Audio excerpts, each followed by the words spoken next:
Good morning विद्यार्थियों। Computer विषय standard 12 chapter number 6 OOP. विद्यार्थियों, ओओपी એટલે ઓબ્જેક્ટ ઓરિએન્ટેડ પ્રોગ્રામિંગ। આપણે અગાઉના વિડિયોમાં ચેપ્ટર નંબર 6 નું ઇન્ટ્રોડક્શન આપ્યું હતું, એટલે કે ચેપ્ટર નંબર 6 ની શરૂઆત કરી હતી, જેમાં આપણે પ્રોગ્રામિંગની બે અલગ અલગ ભાષા એટલે પ્રોગ્રામિંગના બે અલગ અલગ પ્રકાર વિશે ચર્ચા કરી હતી। ફરી એક વખત થોડુંક રિવિઝન લઈ લઈએ અને ત્યારબાદ આજનો આપણો જે નવો ટોપિક છે કે ઓબ્જેક્ટ ઓરિએન્ટેડ પ્રોગ્રામિંગની એટલે કે ઓઓપી ની લાક્ષણિકતાઓ કઈ કઈ છે। આ ફૂલ ફોર્મ તમારે ખાસ યાદ રાખવાનું છે વિદ્યાર્થીઓ। ઓઓપી એટલે ઓબ્જેક્ટ ઓરિએન્ટેડ પ્રોગ્રામિંગ। તો પ્રોગ્રામિંગના બે પ્રકાર છે, પ્રોસિજર પ્રોગ્રામિંગ જેને આપણે સ્ટ્રક્ચરલ પ્રોગ્રામિંગ પણ કહીએ છીએ, અને બીજું પ્રોગ્રામિંગ છે ઓબ્જેક્ટ આધારિત પ્રોગ્રામિંગ। પ્રોસિજર પ્રોગ્રામિંગ સ્ટ્રક્ચરલ પ્રોગ્રામિંગમાં તમે ડેટા પર કેવી રીતે પ્રક્રિયા કરો છો એ મહત્વનું છે, એટલે કે એ પ્રક્રિયા કેન્દ્રબિંદુમાં ગણાય છે, પ્રોસિજર કેન્દ્રબિંદુમાં ગણાય છે, જ્યારે ઓબ્જેક્ટ આધારિત પ્રોગ્રામિંગમાં ઓબ્જેક્ટ કેન્દ્રબિંદુમાં ગણાય છે। ઓબ્જેક્ટ એટલે તમારો જે મુખ્ય હેતુ છે, જે ડેટા છે એ। હવે ઓબ્જેક્ટ એટલે શું? ઓબ્જેક્ટ એટલે વાસ્તવિક દુનિયાની કોઈ પણ વસ્તુ। ઓબ્જેક્ટ એટલે વાસ્તવિક દુનિયાની કોઈ પણ વસ્તુ। વાસ્તવિક દુનિયા એટલે આપણે જે રિયલ લાઈફ કહીએ એમાં કોઈ પણ વસ્તુ, કોઈ પણ પદાર્થ તમે લઈ લો, કોઈ વ્યક્તિ લઈ લો, એ બધું જ શું કહેવાશે? ઓબ્જેક્ટ। ઉદાહરણ તરીકે હું તમને એક ઉદાહરણ આપી દઉં। ઉદાહરણ તરીકે આપણે લઈએ છીએ કોમ્પ્યુટર, તો એ મારો ઓબ્જેક્ટ બનશે। પણ હવે એના પરના જે પ્રશ્નો છે એના પર હું પ્રોગ્રામિંગ કરીશ કે ભાઈ કોમ્પ્યુટર, તો કોમ્પ્યુટર કઈ કંપનીનું છે, એમાં કેટલી રેમ છે, સીપીયુ પ્રોસેસર કેવી રીતનું છે, મોનિટરની સ્ક્રીન કઈ રીતની છે, કેટલા ઇંચની છે, એમાં જે માઉસ છે એ વાયરલેસ માઉસ છે, એમાં કીબોર્ડ છે તો કીબોર્ડ લેટેસ્ટ ટેકનોલોજીનું છે જે વાયરલેસ છે। તો એના પછીની જે આ બધી બાબતો થઈ, જે ચર્ચા થઈ, એને આપણે એના પરના પ્રશ્નો કહીએ છીએ, એના પરની પ્રોસેસ કહીએ છીએ। પણ મુખ્ય વાળું વસ્તુ કઈ બન્યું? કોમ્પ્યુટર, તેને શું કહેવાશે? ઓબ્જેક્ટ। તો આવું તમે કોઈ પણ ઉદાહરણ લઈ શકો છો વિદ્યાર્થીઓ, બરોબર? ઇવન તમારો મોબાઈલ, તો તમે મોબાઈલ શબ્દ મારો કયો છે? મોબાઈલ, તે મારું શું બનશે? ઓબ્જેક્ટ। પણ એના પર થતા પ્રશ્ન, તો મોબાઈલ પરના થતા પ્રશ્નો કે મોબાઈલ કઈ કંપનીનો છે, એમાં ઇન્ટરનલ સ્ટોરેજ ફેસિલિટી કેટલી છે, એમાં કેમેરા કેવી રીતના છે, તો આ રીતના જે પ્રશ્નો થાય છે એના પર થતી પ્રક્રિયા। પણ મુખ્ય બાબત મારી કઈ હતી? ઓબ્જેક્ટ। તો મારું કેન્દ્રબિંદુ શું ગણાશે? મોબાઈલ, ઓબ્જેક્ટ, બરાબર? ખ્યાલ આવે છે? તો આ રીતે ઓબ્જેક્ટ આધારિત પ્રોગ્રામિંગમાં જે મુખ્ય વસ્તુ જે છે, જે મુખ્ય બાબત છે એને કેન્દ્રબિંદુમાં મૂકવામાં આવે છે, જ્યારે પ્રોસિજર પ્રોગ્રામિંગમાં અથવા સ્ટ્રક્ચરડ પ્રોગ્રામિંગમાં બાબત નહીં પણ એના માટે એના ઉપર થતી પ્રક્રિયાને મુખ્ય ગણવામાં આવે છે। ખ્યાલ આવે છે? હવે એના ઉદાહરણ જોઈ લઈએ। આ બંને પ્રકારની પ્રોગ્રામિંગના આપણે ઉદાહરણ જોઈ લઈએ વિદ્યાર્થીઓ। તો પ્રક્રિયાગત એટલે પ્રોસિજર પ્રોગ્રામિંગ, બરાબર? પ્રક્રિયાગત પ્રોગ્રામિંગ में ડેટા ઉપરની કાર્યપ્રણાલી મહત્વની છે, બરાબર? મેં તમને કીધું એ જ રીતે કાર્યપ્રણાલી એટલે કે એની પ્રક્રિયા કઈ રીતે થાય છે એ મહત્વની છે, એના ફંક્શન્સ મહત્વના છે, એની પ્રોસિજર મહત્વની છે। આ ઉપરાંત ઓબ્જેક્ટ આધારિત પદ્ધતિમાં ઓબ્જેક્ટ મહત્વનું છે, એ ડેટા કેવી રીતે કાર્ય કરે છે ને પણ કયો ઓબ્જેક્ટ છે એ મહત્વનું છે। હવે મોડ્યુલર પ્રોગ્રામિંગ, જેને આપણે મોડ્યુલર પ્રોગ્રામિંગ પણ કહી શકીએ છીએ, પ્રોસિજર પ્રોગ્રામિંગને આપણે સ્ટ્રક્ચરડ પ્રોગ્રામિંગ પણ કહી શકીએ છીએ। જે સ્ટ્રક્ચરડ પ્રોગ્રામિંગના ઉદાહરણમાં તમે ધોરણ 10 માં ભણી ગયા છો સી પ્રોગ્રામિંગ, જો તમને યાદ હોય તો, બરાબર? તમારે ધોરણ 10 માં ભણવાનું આવતું હતું HTML, CANSI અને સી પ્રોગ્રામિંગ। તો જે તમે સી પ્રોગ્રામિંગ ભણી ગયા છો વિદ્યાર્થી, એ કયું પ્રોગ્રામિંગ છે? સ્ટ્રક્ચરડ પ્રોગ્રામિંગ અથવા પ્રોસિજર પ્રોગ્રામિંગ। ઉદાહરણ ખાસ યાદ રાખજો। હવે ઓબ્જેક્ટ આધારિત પ્રોગ્રામિંગમાં શું આવે છે? તો ઓબ્જેક્ટ આધારિત પ્રોગ્રામિંગના ઉદાહરણમાં આવે છે સી++, જાવા, સી#, VB.NET, ASP.NET અને PHP, બરાબર? આ બધી જ જે ભાષાઓ છે, પ્રોગ્રામિંગ લેંગ્વેજ જે કહેવાય, એના આ ઉદાહરણ છે, જે ઓબ્જેક્ટ આધારિત પ્રોગ્રામિંગ છે, ઓઓપી ના ઉદાહરણ છે।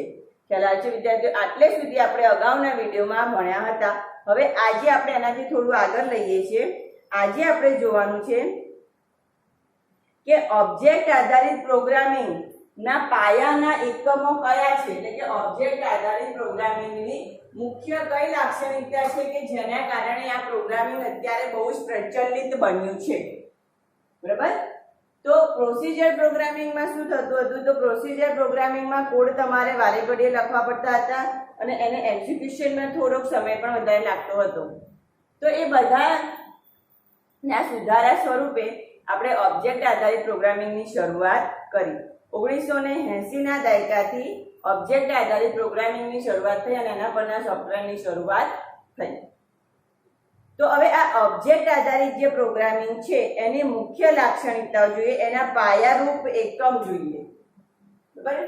OOP ના પાયારૂપ એકમ કયા કયા છે ખાસ ધ્યાન રાખજો. આની દરેક એકમને લગતી ચર્ચા આગળ, બહુ બધી ચર્ચા આગળ છે, એને લગતા દરેક ચેપ્ટર છે. ચેપ્ટર નંબર 6 માં ખાલી ને ખાલી એટલે કે માત્ર આપણને ઓબ્જેક્ટ આધારિત પ્રોગ્રામિંગના કોન્સેપ્ટ વિશેની માહિતી છે કે ભાઈ ઓબ્જેક્ટ આધારિત પ્રોગ્રામિંગ કેવી રીતે કામ કરે છે, એના મુખ્ય ઘટકો કયા છે અથવા એનો ઉપયોગ શું છે, એનો ફાયદો શું છે. બરાબર. અને ત્યારબાદના ચેપ્ટરમાં એટલે કે ચેપ્ટર નંબર 7 થી આપણે એક ઓબ્જેક્ટ આધારિત પ્રોગ્રામિંગ શીખવાનું છે જે છે જાવા. પણ પહેલા તો OOP એટલે શું એ સમજવાનું છે, તો જેની ચર્ચા ચેપ્ટર નંબર 6 માં છે. હવે એના પાયારૂપ એકમની ચર્ચા કરીએ. તો એક સરખા ઓબ્જેક્ટના ક્લાસ ખ્યાલ દ્વારા વર્ગીકરણ કરવામાં આવે છે. કોમ્પ્યુટરમાં જે ભાષાઓ ઓબ્જેક્ટ આધારિત છે જેને 4 મુખ્ય ગુણધર્મ છે. પહેલું છે ઓબ્જેક્ટ, બીજું છે ક્લાસ, ત્રીજું છે એબ્સ્ટ્રેક્શન, ઇન્કેપ્સ્યુલેશન, પોલિમોર્ફિઝમ અને ઇનહેરિટન્સ. બરાબર. એના પાયારૂપ એકમ કયા કયા આવે છે, તો પાયારૂપ એકમ એના ગુણધર્મ એબ્સ્ટ્રેક્શન,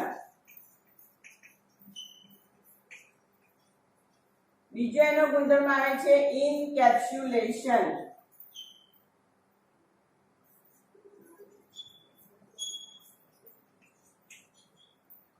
ત્રીજો આવે છે ઇનહેરિટન્સ,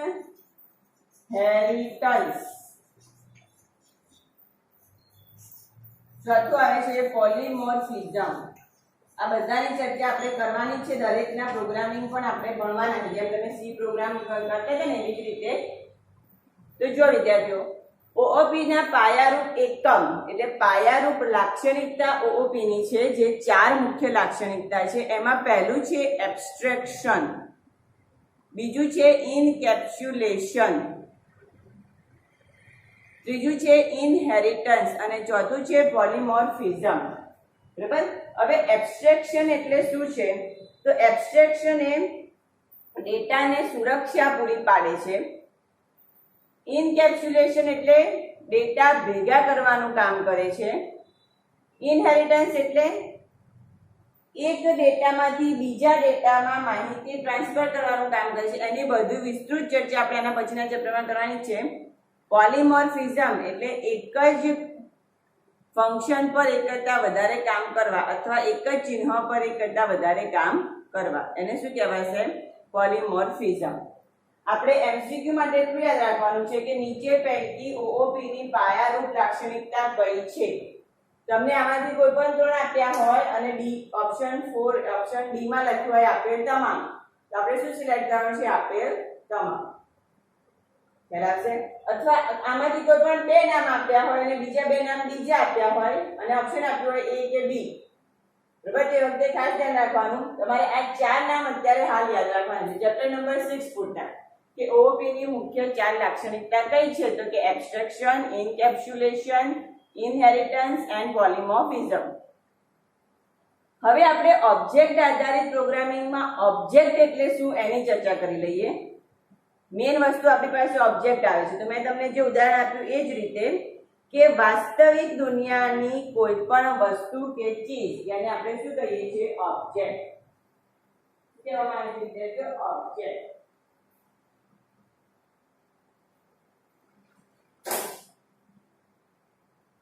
ખ્યાલ આવશે. ઓબ્જેક્ટ એટલે શું, વાસ્તવિક દુનિયાની અથવા તો વિશ્વની કોઈ પણ વસ્તુ જેને આપણે ઓબ્જેક્ટ તરીકે ઓળખીએ છીએ. હવે ઓબ્જેક્ટ એ ભૌતિક ખ્યાલ પણ હોઈ શકે. ભૌતિક ખ્યાલ એટલે ફિઝિકલ, તમે એને જોઈ શકો અથવા તો તમે એનું વર્ણન કરી શકો. ફિઝિકલી જે એટેચમેન્ટ એટલે ફિઝિકલી જે વસ્તુ આપણને દેખાય છે, જે સાધન દેખાય છે, એને આપણે શું કહીએ છીએ? ઓબ્જેક્ટ. હવે એને રહેલા અમૃત સ્વરૂપ, અમૃત એટલે એબ્સ્ટ્રેક્ટ, બરાબર. એના કયા અમૃત સ્વરૂપ, જેને આપણે એબ્સ્ટ્રેક્ટ સ્વરૂપ પણ હોઈ શકે છે. જો સમજાવું, તમે અહીંયા ધ્યાન રાખજો. ઓબ્જેક્ટ એટલે શું? તો વાસ્તવિક દુનિયાની કોઈ પણ વસ્તુ, બરાબર. હવે એ વસ્તુ કેવી હોઈ શકે? તો વસ્તુ ભૌતિક હોઈ શકે, એટલે કે સાધન, અને એના અમૃત ખ્યાલ, અમૃત એટલે એબ્સ્ટ્રેક્ટ ખ્યાલ, અમૃત ખ્યાલ, બરાબર. જેને એબ્સ્ટ્રેક્ટ અમૃત ખ્યાલ હોય છે. સાધનના અમૃત ખ્યાલ, જેને એબ્સ્ટ્રેક્ટ પર્પસ પણ કહેવામાં આવે છે. હવે ઉદાહરણ તરીકે જોયું તો મેં તમને સમજાવ્યું એ જ રીતે કે આપણી ટેક્સ્ટ બુકમાં ઉદાહરણ આપ્યું છે કોફી મગ, બરાબર. તો કોફી મગ એ મારો ઓબ્જેક્ટ થયો. હવે એના પરના અમૃત ખ્યાલ એટલે કે એબ્સ્ટ્રેક્ટ ખ્યાલ કયા કયા હોઈ શકે? તો કે કોફી મગ કઈ કંપનીનો છે, કોફી મગનું કદ કેટલું છે, કોફી મગનામાં મટીરિયલ કયું યુઝ કર્યું છે, કોફી મગને માઇક્રોવેવ પ્રૂફ છે કે નહીં, બરાબર. એની કિંમત કેટલી હશે? તો આ રીતના જે પ્રશ્નો થાય એ બધા શું કહેવાય છે? એના એબ્સ્ટ્રેક્ટ ખ્યાલ. શું કહેવાય છે? એબ્સ્ટ્રેક્ટ ખ્યાલ. ખ્યાલ આવી ગયો વિદ્યાર્થીઓ? તો ઓબ્જેક્ટ વિશેની તમને સંપૂર્ણ ખ્યાલ આવી જ ગયો હશે, બરાબર. હવે ઓબ્જેક્ટમાં બીજી એક લાક્ષણિકતા શું હોય છે કે ઓબ્જેક્ટને એકબીજાથી અલગ રીતે ઓળખવા એમાં એક યુનિક ફેસિલિટી હોય છે, એટલે કે યુનિક લાક્ષણિકતા હોય છે, બરાબર. તો કે કોફી મગ, તો કોફી મગ તો અલગ અલગ બ્રાન્ડના હોઈ શકે. બીજું, કોફી મગના કલર અલગ અલગ હોઈ શકે. ત્રીજું, કોફી મગનું કદ અલગ અલગ હોઈ શકે, સાઈઝ અલગ અલગ હોઈ શકે. કોફી મગ કેટલાક માઇક્રોવેવ પ્રૂફ હોય છે, કેટલાક નથી પણ હોતા. તો આ જે લાક્ષણિકતાઓ છે, જે એબ્સ્ટ્રેક્ટ ખ્યાલ છે, એ એબ્સ્ટ્રેક્ટ ખ્યાલ એને અન્ય ઓબ્જેક્ટથી અલગ પાડે છે. ઘણી વખત એવું પણ બને કે એક ખ્યાલ જે છે, જે પ્રશ્નો છે, એ એક સરખા પણ હોઈ શકે, બરાબર. એક સરખા પ્રશ્ન પણ હોઈ શકે. તો એક સરખા પ્રશ્નો વાળું પ્રોગ્રામિંગ, એક સરખા પ્રશ્નો વાળું ઓબ્જેક્ટ ઓરિએન્ટેડ પ્રોગ્રામિંગ શું કહેવાશે? ઇનહેરિટન્સ. ખ્યાલ આવે છે? ફરી એકવાર જોવાની ચર્ચા. વાસ્તવિક દુનિયાની કોઈ પણ વસ્તુ શું કહેવાય છે? ઓબ્જેક્ટ. જે કોઈ ભૌતિક સાધન હોય છે, એના પરના પ્રશ્નો જે એબ્સ્ટ્રેક્ટ પ્રશ્નો કહેવાય છે, જે ડેટાને સુરક્ષા આપે છે. હવે એ પ્રશ્નોને બાહ્ય રીતે અને આંતરિક રીતે બંને રીતે સુરક્ષા પૂરી પાડવા માટે એબ્સ્ટ્રેક્શન અને ઇન્કેપ્સ્યુલેશન વપરાય છે. એ પ્રશ્નોમાં રહેલી લાક્ષણિકતા બીજા કોઈ ક્લાસમાં એટલે કે બીજી કોઈ જગ્યાએ તમે આપો છો તો એને ઇનહેરિટન્સ કહેવાશે. અને એ જ પ્રશ્નોને ઉપયોગ કરીને, એ જ ઓબ્જેક્ટનો ઉપયોગ કરીને તમે એને બીજી કોઈ જગ્યાએ વારંવાર બીજા કોઈ કાર્ય માટે વાપરો છો તો એને શું કહેવાશે? પોલીમોર્ફિઝમ. ખ્યાલ આવી ગયું છે આટલું, બરાબર. તો ખાસ વિદ્યાર્થીઓ શબ્દ યાદ રાખજો. ચેપ્ટર નંબર 6 તમારા માટે થિયરીનું છે, અને ચેપ્ટર નંબર 6 માં બ્લુ કલરમાં શબ્દો આપેલા છે, બરાબર. તમારી બુકમાં કદાચ એકદમ આછો બ્લુ કલર હશે, પણ ઇન શોર્ટ બ્લુ કલરમાં આપેલા શબ્દો ખાસ અંડરલાઈન કરી દેજો. Very most IMP board exam માટે. Abstraction, encapsulation, polymorphism, inheritance, object. જો આ બધા શબ્દો તમને બ્લુ કલરમાં આપેલા છે, એટલે બધા શબ્દો ખાસ યાદ રાખજો. ત્યારબાદ આગળ આપણે જોઈએ વિદ્યાર્થીઓ કે ઓબ્જેક્ટને ઓળખવા માટેની એક ચોક્કસ અનન્ય લાક્ષણિકતા એટલે કે યુનિક ક્વોલિટી હોય છે. આપણે પણ, તમે પણ રિયલ લાઈફમાં ચેક કરશો કે એક સરખી વસ્તુ હશે, બરાબર, પણ ક્યાંક કોઈક એમાં યુનિક ક્વોલિટી હશે કે વાપરવામાં ફેર પડતો હશે અથવા સાચવણીમાં ફેર પડતો હશે, તો એની યુનિક ક્વોલિટી કહેવાય, બરાબર.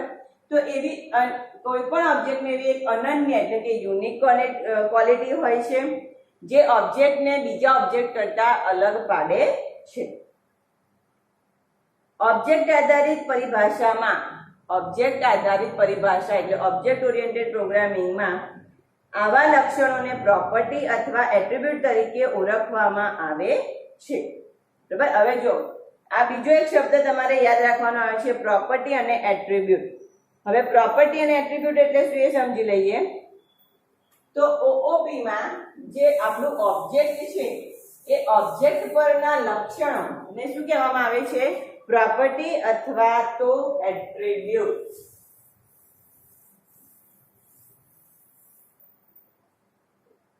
ઉદાહરણ તરીકે લઈ લઈએ કોઈ પણ વ્યક્તિ. બરાબર. ઉદાહરણ તરીકે આપણે લીધી છે કોઈ પણ વ્યક્તિ. મેં તમને આપણે કોફી મગનું ઉદાહરણ આપ્યું, એ પહેલા મેં તમને મોબાઈલનું પણ ઉદાહરણ આપ્યું હતું. ફરીથી એક વખત ઉદાહરણ તરીકે આપણે લઈએ છીએ કોઈ પણ વ્યક્તિ. તે વ્યક્તિ શું કહેવાય છે? મારો ઓબ્જેક્ટ. પણ વ્યક્તિનું નામ, એની ઉંમર, એનું સરનામું, બરાબર, એ મેલ ફિમેલ એ રીતનું જે આપણે જેન્ડર કરીએ એ જાતિ, એનો ધંધો અથવા જો સ્ટુડન્ટ હોય તો એનો અભ્યાસ. બરાબર. તો આ જે બધા પ્રશ્નો થયા ઓબ્જેક્ટ પરના, આ જે એબ્સ્ટ્રેક્ટ ખ્યાલ થયા એને આપણે શું કહીએ છીએ? ઓબ્જેક્ટ પરના આ બધા જ પ્રશ્નોને શું કહેવાય છે? ગુણધર્મો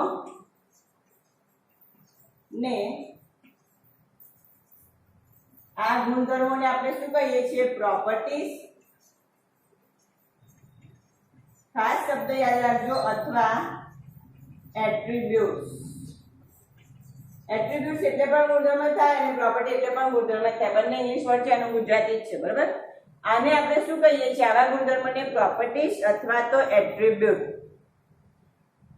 તમને MCQ માં પૂછાય કે ઓબ્જેક્ટ પરના ગુણધર્મો કયા નામે ઓળખાય છે? તો પ્રોપર્ટી અથવા એટ્રીબ્યુટ. ઓપ્શનમાં આપ્યા હોય પ્રોપર્ટી, એટ્રીબ્યુટ, નેમ અને A અને B બંને. તો તમારે શું કરવાનું? સિલેક્ટ A અને B બંને. પ્રોપર્ટી બી કહી શકાય અથવા એને એટ્રીબ્યુટ પણ કહી શકાય. ખ્યાલ આવશે? હવે થોડુંક આગળ જઈએ. હવે આ જે ઓબ્જેક્ટ છે એટલે કે આપણે જે ગુણધર્મો લખ્યા કે ભાઈ વ્યક્તિનું નામ શું છે, ઉંમર શું છે, સરનામું શું છે, જાતિ એની શું છે, ધંધો કયો છે અથવા અભ્યાસ સ્ટુડન્ટ હોય તેનો અભ્યાસ કયા ક્લાસમાં છે, એ બધા જે પ્રોપર્ટીઝ એટ્રીબ્યુટ્સ છે એને કેવી રીતે દર્શાવવા, કેવી રીતે પ્રોગ્રામિંગમાં લેવા. બરાબર. તો એની જે બધી કિંમતો હોય છે એ કિંમતોને આપણે શું કહીએ છીએ? સ્ટેટ. ખાસ વેરી મોસ્ટ આંટી શબ્દ ખાસ યાદ રાખજો. આ ગુણધર્મોને દર્શાવવા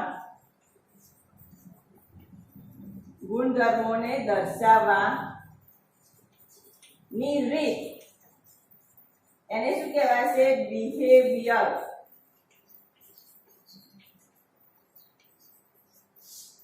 અને આ જ ગુણધર્મોની કિંમત, આ ગુણધર્મોની કિંમત જેને શું કહેવાય છે? STAT state. ખાસ યાદ રાખજો. ફરી કહું છું, વેરી મોસ્ટ એમપી બોર્ડમાં આ બંને પ્રશ્નો પૂછાયેલા છે. બિહેવિયર એટલે શું અને સ્ટેટ એટલે શું. બરાબર. ફરી એક વખત જે ગુણધર્મો છે ગુણધર્મને આપણે કેવી રીતે લખવા અથવા કેવી રીતે દર્શાવવા પ્રોગ્રામિંગમાં એ આપણે શીખવાનું છે, પણ અત્યારે આ થિયોરિકલમાં. તો એ ગુણધર્મને દર્શાવવાની રીત શું કહેવાય છે? બિહેવિયર. શું કહેવાય છે? બિહેવિયર. પણ આ ગુણધર્મોની કિંમત હોય છે, ચોક્કસ કિંમત હોય, તો એ કિંમતને આપણે શું કહીએ છીએ? સ્ટેટ. STATE state. જો ઉદાહરણ તરીકે વ્યક્તિનું નામ. બરાબર. તો એ વ્યક્તિ, કોઈ પણ વ્યક્તિ મારો ઓબ્જેક્ટ થયો. હવે એનું નામ એ મારો ગુણધર્મ થયો. તો વ્યક્તિનું નામ, તો હું જવાબ આપું છું જોલી ઠાકર. તો એ જે નામ વાળો મારો ગુણધર્મ હતો એની કિંમત કઈ થઈ? જોલી ઠાકર. તો એ કિંમતને શું કહેવાય છે? સ્ટેટ. પણ હવે હું એને આ રીતે રજૂ કરું છું, માય નેમ ઇઝ જોલી ઠાકર. મેં આખું એક વાક્ય બનાવીને એની રજૂઆત કરી. તો તમે એને કેવી રીતે દર્શાવો છો અને કેવી રીતે ઉપયોગમાં લો છો. બરાબર. તો એને શું કહેવાય છે? એનું બિહેવિયર. ક્લિયર છે આટલું વિદ્યાર્થીઓ? આગળ જઈએ. હવે આ બિહેવિયરને દર્શાવવાની રીતને બીજા કયા નામે ઓળખવામાં આવે છે? મેથડ. ખાસ ધ્યાન રાખજો. કોઈ પણ પ્રશ્નના બે જવાબ આવે છે એટલે ખાસ ધ્યાન રાખજો. આ બિહેવિયર ને આપણે શું કહી શકીએ છીએ? મેથડ. દર્શાવવાની રીત એટલે મેથડ. ખ્યાલ આવશે? આગળ જોઈએ.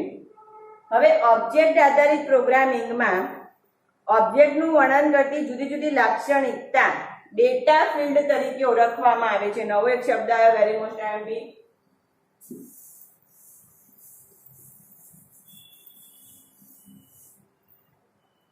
જુદી જુદી લાક્ષણિકતા એટલે હવે તમને એ સમજાવી દઉં તફાવત. ડેટા ફિલ્ડ એટલે શું?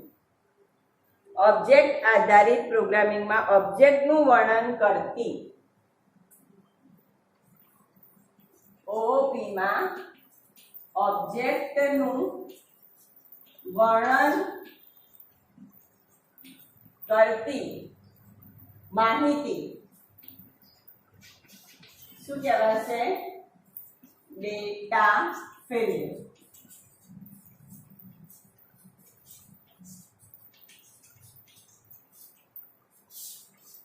શું કહેવાશે? Data field. ખાસ ધ્યાન રાખજો. હવે આ શું કહેવા માંગે છે સમજી લઈએ કે OOP માં ઓબ્જેક્ટનું વર્ણન કરતી એટલે મારો ઓબ્જેક્ટ કયો છે? વ્યક્તિ. હવે વ્યક્તિનું હું વર્ણન કરું છું, બરાબર?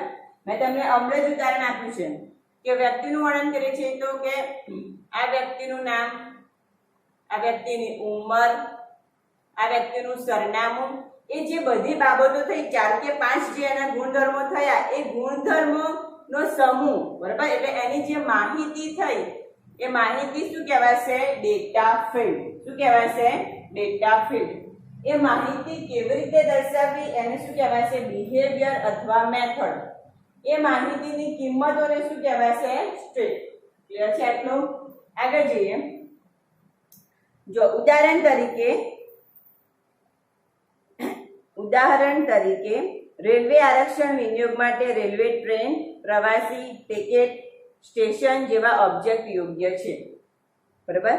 હવે ઉદાહરણમાં આપણે આપ્યું છે કે ભાઈ રેલવે આરક્ષણ એટલે કે આપણે રેલવે ટ્રેન દ્વારા આપણે મુસાફરી કરીએ છીએ તો ટ્રેનનું નામ, એ ટિકિટ ક્યારે કન્ફર્મ કરાવી, એનો ભાવ, કયા કયા સ્ટેશન આવશે વચમાં, એ બધી માહિતી. તો આ બધી જ બાબત શું કહેવાશે? એની લાક્ષણિકતા. તો ઓબ્જેક્ટ થયું ટ્રેન, બાકી બધી બાબત શું થશે? એની લાક્ષણિકતા એટલે કે પ્રોપર્ટી એટ્રીબ્યુટ દર્શાવવાની રીત કહેવાશે બિહેવિયર મેથડ. બિહેવિયર મેથડની કિંમત કહેવાશે સ્ટેટ. અને આ બધાના સમૂહને પ્રોપર્ટી અને એટ્રીબ્યુટના સમૂહને કહેવામાં આવશે ડેટા ફિલ્ડ. હજુ આગળ જઈએ. એમાં એટ્રીબ્યુટ કે બિહેવિયર મેથડને સામૂહિક રીતે આપણે મેમ્બર અથવા ફીચર પણ કહીએ છીએ. હવે આ ડેટા ફિલ્ડને બીજા કયા નામે ઓળખાય છે? ખાસ પાછું બીજું આનો જે સમૂહ છે ડેટા ફિલ્ડનો સમૂહ એને આપણે શું કહીએ છીએ? મેમ્બર અથવા ફીચર. શબ્દો ખાસ યાદ રાખજો. આ બે ફકરા બે પેજ જે છે ચેપ્ટર નંબર 6 ના પેજ નંબર 116 અને 117 ઓબ્જેક્ટ માટેના એ ખાસ અગત્યના છે. એમાંથી 2 માર્ક્સ એમસીક્યુ દર વર્ષે હોય જ છે, બરાબર? તો ડેટા ફિલ્ડનો જે સમૂહ છે એટલે કે એને આપણે શું કહીએ છીએ? મેમ્બર અથવા ફીચર્સ. તો જો ડેટા ફિલ્ડના 3 નામ થાય: ડેટા ફિલ્ડ અથવા મેમ્બર અથવા ફીચર, બિહેવિયર અથવા મેથડ, પ્રોપર્ટી અથવા એટ્રીબ્યુટ અને કિંમત એટલે સ્ટેટ. ખ્યાલ આવશે આટલું? આગળ જઈએ. હવે આપણે ઓબ્જેક્ટનો તો ખ્યાલ આવી ગયો, પણ એ બહુ બધા ઓબ્જેક્ટને ભેગા કરીએ એને પ્રોગ્રામિંગ ભાષામાં કહેવામાં આવે છે ક્લાસ. શું કહેવામાં આવે છે? ક્લાસ. હવે આપણો નેક્સ્ટ ટોપિક આવે છે ક્લાસ એટલે શું?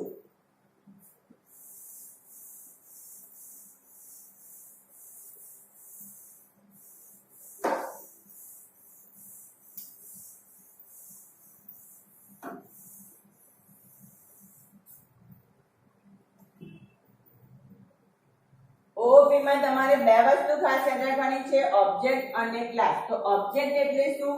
એમાં બિહેવિયર કોને કહેવાય, મેથડ કોને કહેવાય, સ્ટેટ કોને કહેવાય, એનો તમને ખ્યાલ મળી ગયો છે. હવે આપણે એનો જે બીજો શબ્દ અગત્યનો છે જે છે ક્લાસ, એના તરફ જઈ રહ્યા છે. ક્લાસ એટલે એક સરખી લાક્ષણિકતા અને બિહેવિયર ધરાવતા ઓબ્જેક્ટનો સમૂહ. હવે ક્લાસ એટલે શું?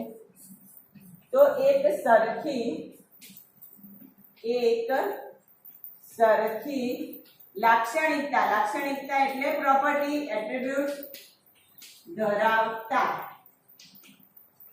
એક સરખી લાક્ષણિકતા એટલે કે સમાન લાક્ષણિકતા હોય, ગુણધર્મ એક સરખા હોય, બરાબર, એને દર્શાવવાની રીત પણ એક સરખી હોય, એટલે એક સરખી લાક્ષણિકતા ધરાવતા અને બિહેવિયર ધરાવતો સમૂહ પણ તેની સ્ટેટ, તેની કિંમત, સ્ટેટ એટલે કિંમત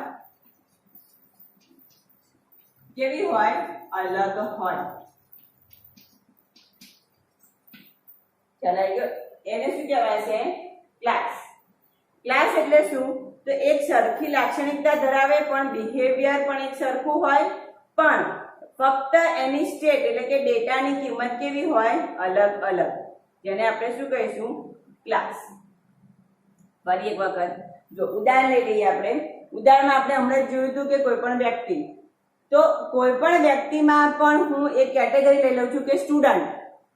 તો સ્ટાન્ડર્ડ 12 ના સ્ટુડન્ટ, તો સ્ટાન્ડર્ડ 12 ના સ્ટુડન્ટ, એનું નામ, એનું ધોરણ, એની ઉંમર, બરાબર.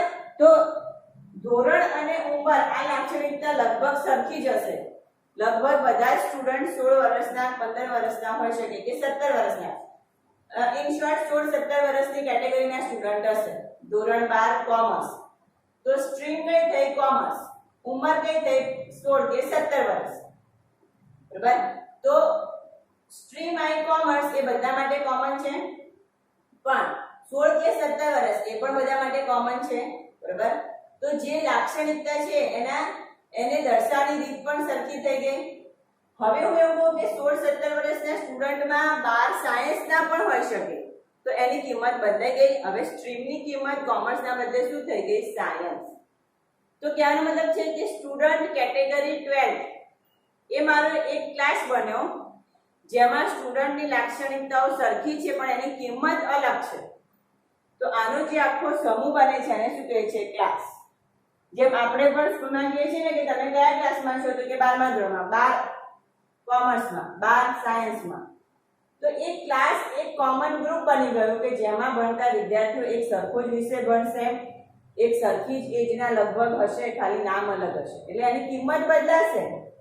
જે ગુણધર્મો છે એની કિંમત બદલાય છે. કે ભાઈ ગુણધર્મ છે નામ, તો એની કિંમત બદલાય કે ભાઈ આખા ક્લાસમાં દરેક જણ રમેશ રમેશ રમેશ ના હોય, બધાના નામ રમેશ હોય ના. ઉદાહરણ આપું છું, ઉદાહરણ તરીકે તો એના નામની કિંમત બદલાશે. એટલે બિહેવિયર સરખા હોય, લાક્ષણિકતા સરખી હોય, બટ એના સ્ટેટ અલગ અલગ હોય. એવો એક સમૂહ જેને આપણે શું કહીએ છીએ? ક્લાસ. ખ્યાલ આવશે? ઓબ્જેક્ટની પરિભાષામાં ઓબ્જેક્ટના એવો સમૂહ જેને આપણે શું કહીએ છીએ? મેમ્બર્સ અથવા તો ફીચર્સ. પણ આ જ વસ્તુને પ્રોગ્રામિંગની ભાષામાં શું કહેવામાં આવશે? ક્લાસ. તો ઓબ્જેક્ટ ઉપરથી આપણે શું બનાવવાનું છે? ક્લાસ. કે ભાઈ ઘણા બધા ઓબ્જેક્ટ ભેગા થાય અને એનો એક સમૂહ જેને આપણે શું કહીશું? ક્લાસ. ખ્યાલ આવશે? આગળ જોઈએ. હવે એની પ્રોપર વ્યાખ્યા તમને આપી જ છે. જુઓ, ક્લાસ એ સમાન લક્ષણો ધરાવતા બહુવિધ ઓબ્જેક્ટનું એક ટેમ્પલેટ છે. Very most IMP. ક્લાસ એ એક સમાન લક્ષણો ધરાવતા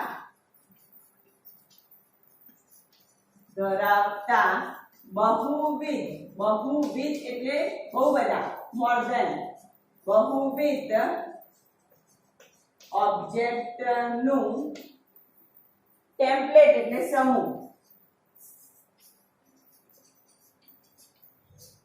છે. તમારે આ વાક્ય ખાસ યાદ રાખવાનું છે. વેરી મોસ્ટ આઈએમપી છે આ વાક્ય, આઈએમપી કરી લેજો. ક્લાસ એટલે શું? તો એક સમાન લક્ષણો ધરાવતા બહુવિધ એટલે એક કરતા વધારે ઓબ્જેક્ટનું એક ટેમ્પલેટ, એટલે ઘણા બધા ઓબ્જેક્ટ છે એના ભેગા કરીને બનાવેલું એક સમૂહ અથવા તો એક ટેમ્પલેટ, જેને આપણે શું કહીએ છીએ? ક્લાસ. ખ્યાલ આવશે વિદ્યાર્થીઓ? આગળ જઈએ થોડું. એક સમાન એટ્રીબ્યુટ અને બિહેવિયર ધરાવતા વિવિધ ઓબ્જેક્ટનો જૂથ પણ એને કહી શકાય છે. ઉદાહરણ તરીકે કોઈ પણ વ્યક્તિ, તો વ્યક્તિનું નામ અને ઉંમર એ બે ગુણધર્મ કોમન છે, પણ એનો જવાબ અલગ અલગ બને. પણ આ બંને વસ્તુને મેં એક કોમન જૂથમાં મૂકી દીધી છે કે વ્યક્તિ, બરાબર. તેને શું કહેવાશે? ક્લાસ. ખ્યાલ આવશે વિદ્યાર્થીઓ? ત્યારબાદનો આપણો ટોપિક આવે છે, ઘણો અગત્યનો છે, ક્લાસ ડાયાગ્રામ.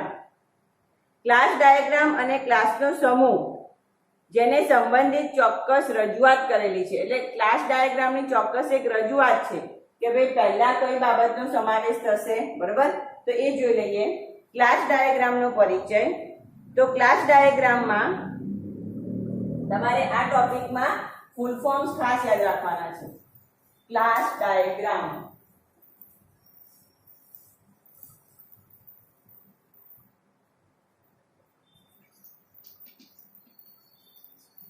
Class diagram. તો પહેલું એમાં શું આવે? તો કોઈ પણ ઓબ્જેક્ટ નું નામ, એટલે કે ક્લાસ નેમ. આપણે જે ગ્રુપ બનાવીએ છીએ, ગ્રુપને કોઈ નામ તો આપીએ છીએ ને, બરોબર. આપણે અહીંયા નામ આપ્યું સ્ટાન્ડર્ડ 12 કોમર્સ. તો પહેલું એમાં શું આવશે? ક્લાસ ડાયાગ્રામમાં પહેલો પોઈન્ટ શું આવશે? Class name. પછી આવશે એના એટ્રીબ્યુટ. એના એટ્રીબ્યુટ એટલે એના ગુણધર્મો કયા કયા આવશે, બરાબર. શું આવશે? એના એટ્રીબ્યુટ કે કયા કયા ગુણધર્મો છે. પછી આવશે એનો ડેટા ટાઈપ, એટલે ગુણધર્મોની કિંમત કેવા પ્રકારની છે. પછી આવશે એનું બિહેવિયર, સ્ટેટ એટલે કે એની કિંમત, બરાબર. ઉદાહરણ આપીને સમજાવું છું, પહેલાની વાક્યરચના સમજી લઈએ. ત્યાર પછી આવે છે એના પરના ઓપરેશન્સ, એટલે આર્ગ્યુમેન્ટ અને રિટર્ન ટાઈપ. ત્રીજું સ્ટેપ આવે છે ઓપરેશન, જેને આપણે આર્ગ્યુમેન્ટ પણ કહીએ છીએ, અને એ આર્ગ્યુમેન્ટનો જવાબ જે મળે એ એટલે કે રિટર્ન ટાઈપ. ચાલો આ ક્લાસ ડાયાગ્રામની વાક્યરચના. તો એ ક્લાસ ડાયાગ્રામમાં ત્રણ બાબત અગત્યની છે. પહેલું છે ક્લાસ નેમ, બરાબર, જેમાં આપણે ક્લાસનું નામ આપીએ છીએ. ઉદાહરણ તરીકે સ્ટાન્ડર્ડ 12 કોમર્સ. પછી ક્લાસ એટ્રીબ્યુટ અથવા તો પ્રોપર્ટી, એટલે કે એની લાક્ષણિકતાઓ. તો કે સ્ટાન્ડર્ડ 12 કોમર્સ એમાં સ્ટુડન્ટ નેમ એન્ડ એજ, આ બેની લાક્ષણિકતા થઈ. હવે ત્યારબાદ શું આવે છે કે આ લાક્ષણિકતા પર શું કામ કરવું છે કે ભાઈ સ્ટુડન્ટ નેમ છે, તો પહેલા જે ત્રણ નામ છે એ ત્રણ નામનો ડેટા મને જોઈએ છે. ફર્સ્ટ 3 રોલ નંબરનો ડેટા મને જોઈએ છે. તો એ જે નેમ ઉપરનું આપણે કાર્ય કર્યું એને શું કહેવાય છે? Operation argument. અને એનો જે જવાબ મળે કે ભાઈ 3 રોલ નંબર છે, એ પહેલા 3 રોલ નંબરના એટલે પહેલા 3 નામ, એનો આ જવાબ છે કે ભાઈ રમેશ, સુરેશ, મહેશ. તો એ જે જવાબ મળે એને શું કહેવાય છે? Return type. ખ્યાલ આવશે? હવે આ ક્લાસ ડાયાગ્રામ જે આપણે બનાવ્યો છે, તો એ ક્લાસ ડાયાગ્રામ કોને બનાવ્યો? તો ક્લાસ ડાયાગ્રામ UML નો ઉપયોગ કરીને બનાવેલું મોડલ છે, જે ઓબ્જેક્ટ આધારિત સોફ્ટવેરની પ્રતિકૃતિ આપે છે. UML ફૂલ ફોર્મ ખાસ યાદ રાખજો, unified modelling language. UML unified modelling language. Unified modelling language UML નામની સંસ્થા છે, જે ઓબ્જેક્ટ આધારિત નવા નિયમો અથવા તો રૂલ્સ આપે છે. અને આ રૂલ્સના આધારે એમણે OMG એક ગ્રુપ બનાવ્યું. કયું ગ્રુપ? OMG. ફરીથી યાદ રાખજો બીજું ફૂલ ફોર્મ. OMG એટલે ઓ માય ગોડ નહીં, પણ OMG એટલે ઓબ્જેક્ટ મેનેજમેન્ટ ગ્રુપ. ચેટિંગ કરતા હોય એટલે OMG તરત યાદ આવી જાય, બરોબર. OMG માટેનું આપણે ઇમોજીસ બી મૂકી દઈએ છીએ, પણ અહીંયા OMG એટલે ઓબ્જેક્ટ મેનેજમેન્ટ ગ્રુપ. ખાસ ધ્યાન રાખજો, બરોબર. તો આજનો વિડીયો અહીંયા સમાપ્ત કરીએ છીએ. આજે આપણે છેલ્લો ટોપિક જોયો ક્લાસ ડાયાગ્રામ. એના વિશેની હજુ વિસ્તૃત ચર્ચા એના પછીના વિડીયોમાં કરીશું. ત્યાં સુધીનું તમે વાંચન કરજો. આ પ્રશ્નમાં ઓબ્જેક્ટ એ ઘણું અગત્યનું છે આ ચેપ્ટરમાં, અને એના પરના જે શબ્દો છે ખાસ તૈયાર કરજો. આ ચેપ્ટરમાં આવતા ફૂલ ફોર્મ પણ તૈયાર કરજો, જેમ કે UML unified modelling language, OMG object management group. UML સંસ્થાએ ઓબ્જેક્ટ આધારિત રૂલ્સ આપ્યા છે અને એ સંસ્થામાં જે આ કામ કરે છે ઓબ્જેક્ટ પરના નવા રૂલ્સ આપવાના, ડાયાગ્રામ બનાવવાના, એ છે OMG, ઓબ્જેક્ટ મેનેજમેન્ટ ગ્રુપ.